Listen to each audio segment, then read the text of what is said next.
kami undang untuk bangkit berdiri.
Mari kita berdoa untuk kita merenungkan sabda firman Tuhan.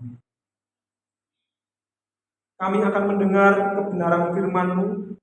Biarlah kami dapat memahami apa yang menjadi kehendak dan karya-Mu bagi hidup kami. Di dalam nama Tuhan Yesus kami memohon pertolongan-Mu. Amin.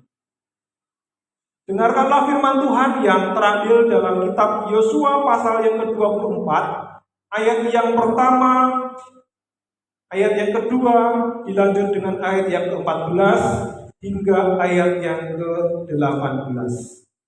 Yosua pasal 24 ayat yang pertama, kedua, dilanjut ayat yang ke-14 hingga ayat yang ke-18. Demikian firman Tuhan. Kemudian Yosua mengumpulkan semua suku orang Israel di Sikem. Dipanggilnya para tua-tua orang Israel, para kepalanya, para hakimnya, dan para pengatur pasukannya. Lalu mereka berdiri di hadapan Allah. Berkatalah Yosua kepada seluruh bangsa itu, beginilah firman Tuhan Allah Israel. Dahulu kala di seberang sungai Efrat, disitulah diam nenek moyangmu, yakni Terah, ayah Abraham, dan ayah Nahor, dan mereka beribadah kepada Allah lain. Ayat yang ke-14, oleh sebab itu, takutlah akan Tuhan, dan beribadahlah kepadanya dengan tulus, ikhlas, dan setia. Jauhkanlah Allah yang kepadanya nenek moyangmu telah beribadah di seberang sungai Efrat dan di Mesir, dan beribadahlah kepada Tuhan. Tetapi jika kamu anggap tidak baik untuk beribadah kepada Tuhan, pilihlah pada hari ini kepada siapa kamu akan beribadah. Allah yang kepadanya nenek moyangmu beribadah di seberang sungai Efrat, atau Allah orang Amori yang negerinya kamu diami ini. Tetapi aku dan seisi rumahku, kami akan beribadah kepada Tuhan. Lalu bangsa itu menjawab, jauhlah daripada kami meninggalkan Tuhan untuk beribadah kepada Allah lain. Sebab Tuhan Allah kita, Dialah yang telah menuntun kita dan nenek moyang kita dari tanah Mesir, dari rumah perbudakan, dan yang telah melakukan tanda-tanda mujizat yang besar ini di depan mata kita sendiri, dan yang telah melindungi kita sepanjang jalan yang kita tempuh. Dan di antara semua bangsa yang kita lalui, Tuhan menghalau semua bangsa dan orang Amori, penduduk negeri ini, dari depan kita. Kami pun akan beribadah kepada Tuhan, sebab Dialah Allah kita. Saudara yang terkasih di dalam Tuhan, perikop di atas sesungguhnya mengingatkan kepada kita mengenai pembaharuan komitmen umat Allah untuk beribadah kepada Tuhan. Menarik karena LAI di situ memberikan judul perikop pembaharuan perjanjian. Kalau kita perhatikan di dalam perikop tadi, Yosua menyatakan komitmen itu dengan mengaku, aku dan seisi rumahku akan beribadah kepada Tuhan. Kami akan beribadah kepada Tuhan. Demikian juga umat Israel yang menyatakan dengan jelas komitmen mereka, kami pun akan beribadah kepada Tuhan, sebab Dialah Allah kita. Menariknya saudara yang kasih dalam Tuhan, kata yang diterjemahkan beribadah kepada Tuhan memiliki arti yang lebih luas, yakni melayani Tuhan. Kata yang dipakai adalah ikdu. Mereka akan beribadah kepada Tuhan, atau saya akan beribadah kepada Tuhan, akan melayani Tuhan. Ebed Adonai, pelayan Tuhan, melayani Tuhan. Jadi ini sesungguhnya adalah pembaharuan komitmen Yosua dan umat Allah untuk melayani Tuhan, bukan sekedar beribadah tetapi untuk melayani Tuhan sepanjang hidup mereka. Pertanyaannya, apa yang membuat mereka menyatakan komitmen itu dengan kuat? Apakah karena mereka melihat figur Yosua sebagai pemimpin yang hebat? Apakah mereka melihat figur Musa yang begitu terkenal itu? Atau melihat figur para hakim yang begitu hebat? Atau apakah mereka merasa lebih menguntungkan jika mereka melayani Tuhan? Inilah tema yang akan kita renungkan hari ini. Mungkin sebagai umat Allah pada masa kini, kita merasa bahwa selama ini kita sudah beribadah dan melayani Tuhan. Tetapi pertanyaannya, apakah kita benar-benar sudah beribadah kepada Allah dengan motivasi dan cara yang benar? Mungkinkah kita memandang ibadah itu sebagai satu kali, satu minggu, 1 jam di gereja saja? Mungkinkah kita memandang ibadah itu sebagai cara kita untuk melepaskan perasaan kita? Atau mungkin kita melayani Tuhan sebagai alternatif dari sekian banyaknya pekerjaan yang saat ini makin sulit untuk didapat? Dan mungkin kita tidak mampu untuk mengejar cita-cita yang lain. Ya sudah, saya melayani Tuhan saja. Kita akan belajar firman Allah yang akan menolong kita untuk mengoreksi, memperbaharui ibadah pelayanan kita, pelayanan kudus kita di hadapan Tuhan, sehingga oleh Roh Kudus kita mampu mengucapkan, aku dan seisi rumahku akan melayani Tuhan dengan motivasi dan cara yang benar. Jika kita perhatikan di dalam ayat yang pertama hingga ayat yang ke-13, tadi kita membaca langsung lompat ayat yang ke-14. Jika kita perhatikan komitmen Yosua dan umat Allah untuk berbakti kepada Allah, sesungguhnya semata-mata didasarkan pada janji dan karya Allah. Ayat 1 kalau kita perhatikan, Yosua mengumpulkan para tua-tua Israel, para kepalanya, para hakimnya, para pengatur pasukannya.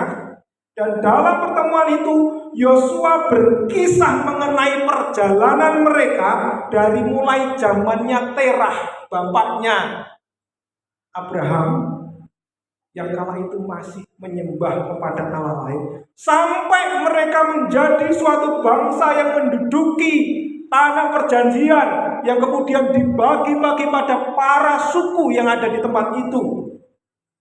Menariknya, Dalam kisah itu, Yosua menjelaskan bagaimana Allah bertindak sedemikian rupa kepada bangsa itu, mulai zaman Terah hingga zaman Musa.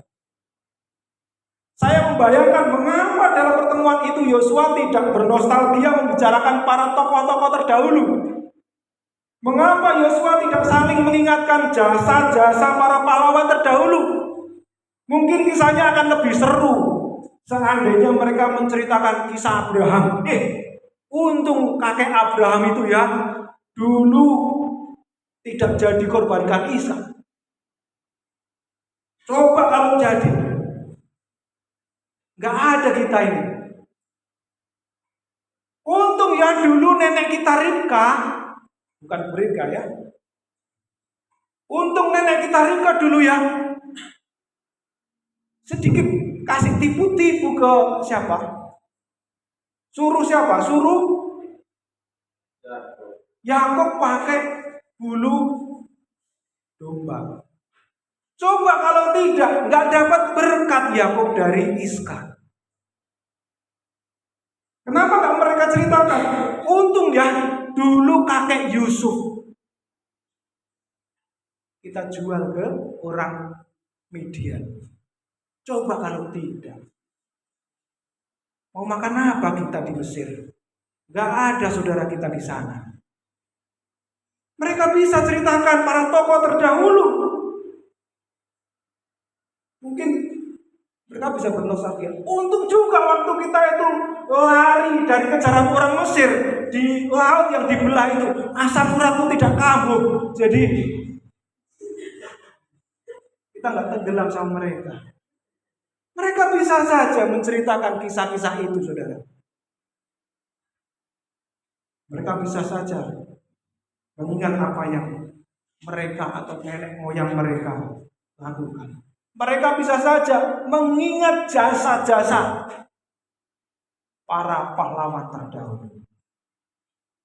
Yosua bisa saja membuat mereka bersatu karena rasa setia kawan mereka sesama budak di Mesir. Tapi itu tidak dilakukan. Yosua mengutip perkataan Allah dan menuliskan itu di dalam pasal yang ke-24 ayat yang ke-3 sampai 13. Dia menggunakan aku dan aku.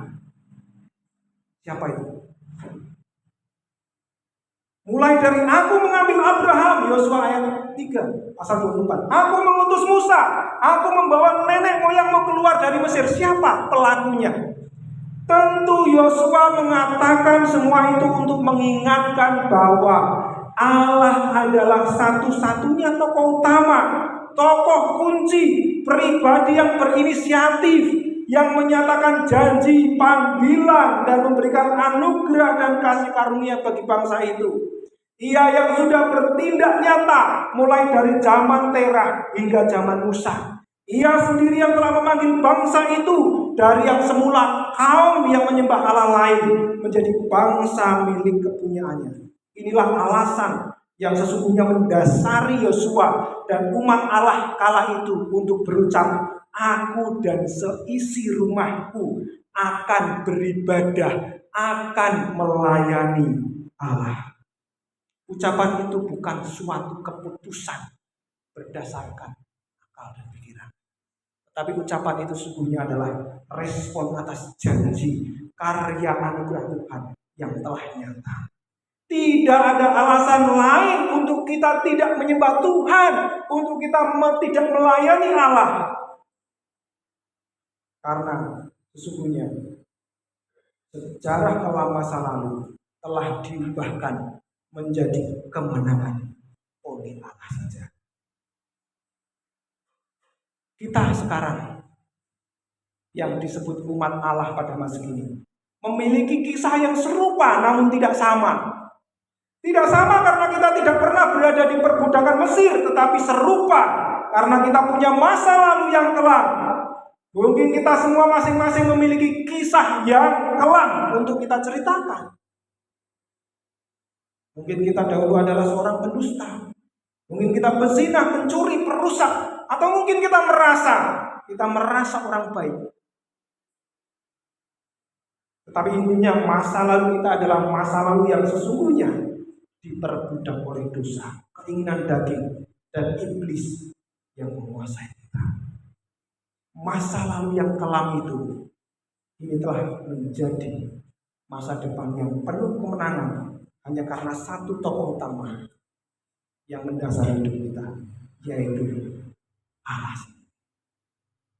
Ia yang menyatakan belas kasihan dan karya Allah kepada kita. Dan karya Allah inilah satu-satunya motivasi untuk kita berbakti kepada Allah, bukan yang lain.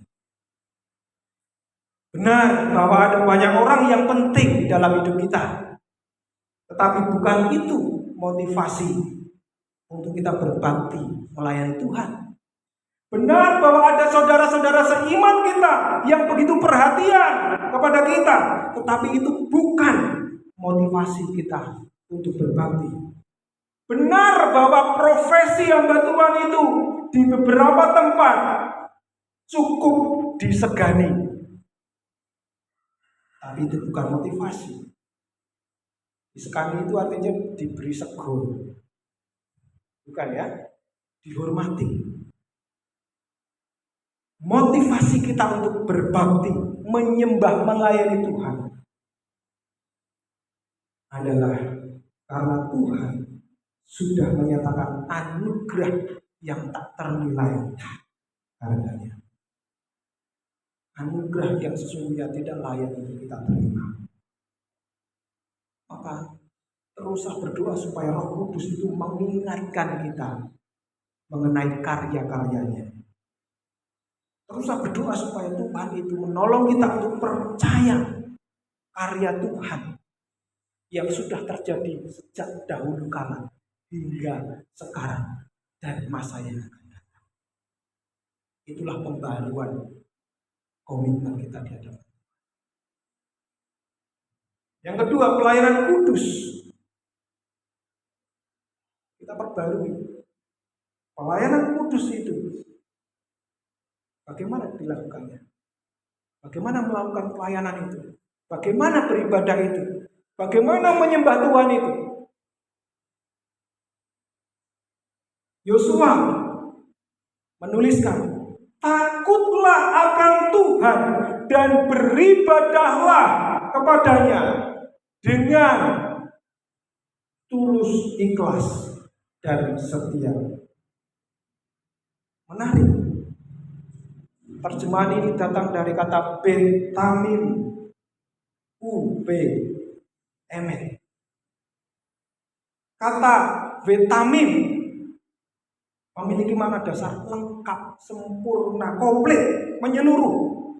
Sedangkan emet sebenarnya memiliki makna dasar tepat, benar, sesuai dengan standar kebenaran. Apa maksudnya? Ketika Yosua menyampaikan hal ini, ia sesungguhnya tidak sekedar berbicara mengenai bagaimana membuat suatu seremoni, liturgi. Tetapi ia sedang menegaskan mengenai cara hidup yang semestinya dimiliki oleh umat Allah yang benar-benar telah mengecap kebaikannya, yang benar-benar telah menikmati karyanya. Arti ibadah itu tidak hanya dilakukan sebagai sebuah upacara seremonial selama beberapa jam saja, tetapi beribadah kepada Tuhan itu adalah pengabdian yang dilakukan dengan sepenuh hati dan dengan standar kesetiaan yang telah Ia nyatakan kepada kita. Jika kita perhatikan perjalanan bangsa Israel dari waktu ke waktu, ada kisah yang mewarnai perjalanan bangsa itu, yaitu apa? Kegagalan demi kegagalan moral.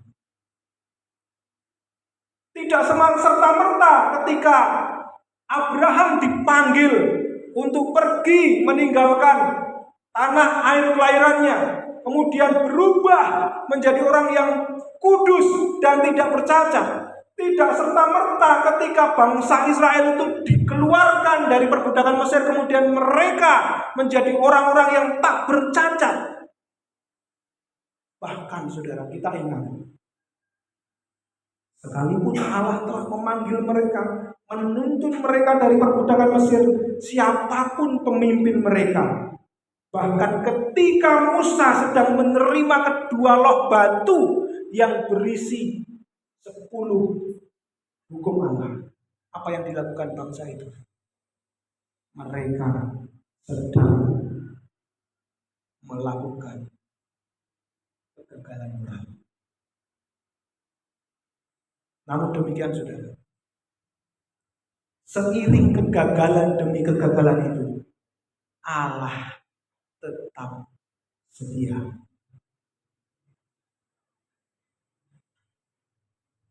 Apakah Allah sedang mentolerir kegagalan itu? Tidak. Apakah Allah sedang membiarkan kegagalan itu terus-menerus terjadi? Tidak. Apakah Allah sedang memaklumi kegagalan itu? Tidak. Allah murka terhadap kegagalan itu, tetapi di sisi lain saudara, di balik kegagalan demi kegagalan yang dilakukan oleh umat Allah, Allah menunjukkan kasih setianya. Kesetiaan Tuhan yang tak bersyarat itulah standar untuk kita berbakti dan beribadah melayani Tuhan. Dimanapun kita nanti ditempatkan, setia tanpa syarat. Apapun kondisi jemaat yang kita layani, tulus ikhlas, setia tanpa syarat. Seperti Allah yang tetap setia sekalipun umat Allah terus-menerus menyakiti hatinya. Harus kita akui, kadang-kala kedagingan kita tidak tahan dengan situasi pelayanan yang ada di sekitar kita. Kalau jemaat sudah mulai neko-neko, tidak sesuai dengan apa yang kita mau, sudah waktunya kebaskan kaki, angkat kaki dari sini. Biarlah penghukuman Tuhan nyata atasmu. Apakah seperti itu? Kesetiaan itu. Kalau apa yang kita terima tidak sesuai dengan apa yang kita harapkan, waktunya hitung-hitungan. Kalau saya kunjungan seminggu sekali ya sudah, karena saya hanya terima sekian. Sebulan sekali saja lah. 2 bulan sekali atau 1 tahun sekali. Atau lewat WA saja lah, ngirit ongkos. Tidak sesuai dengan pemasukan. Apakah itu yang dimaksud dengan tulus ikhlas dan setia? Kegagalan moral yang dilakukan oleh umat Allah, Tuhan balas dengan kesetiaan demi kesetiaan. Hingga sekarang Tuhan masih setia kepada kita. Itulah standar di mana kita memperbaharui pelayanan kita. Dimanapun kita berada, apapun situasinya, berapapun berkat yang Tuhan berikan kepada kita, seharusnya tidak mempengaruhi kesetiaan kita dan ketulusan kita di dalam melayani Tuhan. Ibadah juga bukan masalah bagaimana melakukan seremonial. Rasul Paulus ketika kita lihat di dalam surat Efesus, dia mengimplementasikan ajaran untuk melakukan kesetiaan mulai dari lingkup keluarga dengan standar kasih Allah. Seperti seorang istri yang setia dan tunduk kepada suami, demikian juga suami mengasihi istri, bukan karena rasa takut istri takut suami atau suami takut istri, bukan, tapi pengabdian dan kehidupan keluarga Kristen itu sesungguhnya adalah cara kita mensyukuri kasih Allah kepada jemaatnya. Oleh karena itu, saudara yang kasih dalam Tuhan, bersyukurlah untuk Allah yang setia, yang terus-menerus memberikan belas kasihan dan anugerahnya kepada kita. Untuk itu, perbaharui komitmen kita dengan terus memandang kepada salib itu,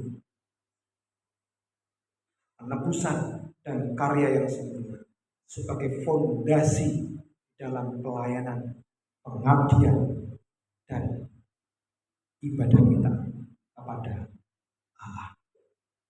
Amin.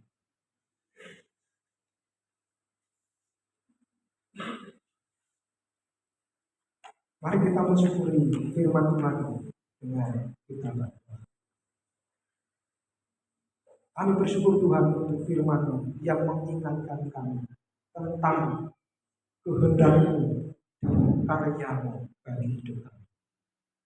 Kami menyadari bahwa seringkali kami terpengaruh dengan situasi di sekitar kami, sehingga pengetahuan kami, daya ingat kami tentang karya-Mu berkurang, terlupakan oleh situasi. Bahkan kami seringkali terpengaruh dengan situasi, sehingga pelayanan kami, dedikasi kami, kesetiaan kami berkurang. Tolonglah kami supaya kami terus dimampukan mengingat betapa besarnya kesetiaan-Mu, sekalipun kami terus-menerus mengalami kegagalan demi kegagalan. Firman-Mu memelihara dan menguatkan iman. Amin. Saudara yang kasih dalam Tuhan, kami undang untuk bangkit berdiri. Bersama-sama seluruh orang percaya kita akan mengaku iman kita kepada saudara seiman kita. Pengakuan iman rasuli. Aku percaya kepada Allah, Bapa yang Maha Kuasa, Pencipta langit dan bumi. Aku percaya kepada Yesus Kristus, Anaknya yang tunggal Tuhan kita, yang dikandung daripada Roh Kudus, lahir dari anak darah Maria, yang menderita di bawah pemerintahan Pontius Pilatus, disalibkan, mati dan dikuburkan, dan turun ke dalam neraka. Pada hari yang ketiga, bangkit pula dari antara orang mati, naik ke surga, duduk di sebelah kanan Allah, Bapa yang Maha Kuasa. Dari sana Ia akan datang kembali untuk menghakimi orang yang hidup dan yang mati. Aku percaya kepada Roh Kudus, gereja yang kudus dan am, persekutuan orang kudus, pengampunan dosa, kebangkitan tubuh, dan hidup yang kekal. Amin. Mari kita berdoa. Dalam pendamaian, marilah kita berdoa kepada Allah. Untuk orang-orang di segala penjuru, kuatkanlah setiap orang-orang percaya, dan terangilah setiap orang-orang yang tidak percaya. Kami berdoa. Tuhan kasih. Untuk kedamaian dan keadilan bagi bangsa-bangsa, untuk pemimpin-pemimpin yang jujur dan masyarakat yang baik, untuk kasih dan kemurahan hati, untuk iman yang teguh dan ketabahan, kami berdoa. Tuhan kasih. Untuk mereka yang menderita sakit penyakit dan kesedihan, untuk mereka yang mengalami kesendirian, tekanan, untuk yang miskin dan membutuhkan, untuk mereka yang mengasihi kami, bahkan untuk mereka yang benci kami, kami berdoa. Tuhan, berikanlah karunia-Mu, lindungilah kami dengan kekuatan-Mu, dan bawalah kami kepada kedamaian yang kekal. Engkau telah mengajarkan kami berdoa. Bapa kami yang di surga, dikuduskanlah nama-Mu, datanglah kerajaan-Mu, jadilah kehendakmu di bumi seperti di surga. Berikanlah kami pada hari ini makanan kami yang secukupnya, dan ampunilah kami akan kesalahan kami, seperti kami juga mengampuni orang yang bersalah kepada kami. Dan janganlah membawa kami ke dalam pencobaan, tapi lepaskanlah kami daripada yang jahat.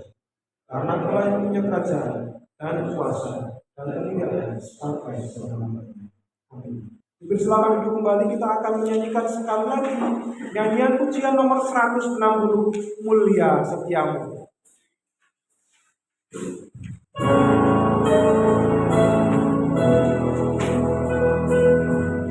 Kita akan bagi suara.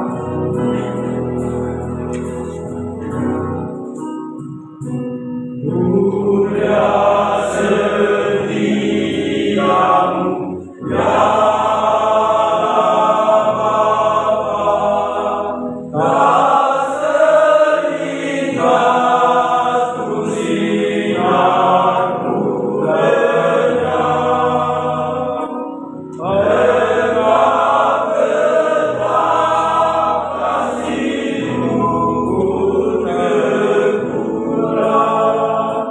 Bye.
memberkati, dan memelihara kita.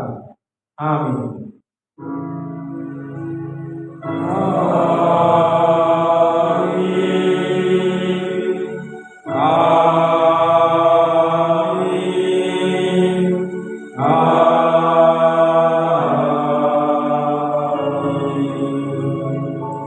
Silakan duduk kembali, mengambil saat dulu sejenak, mengucap syukur untuk ibadah yang sudah kita lakukan.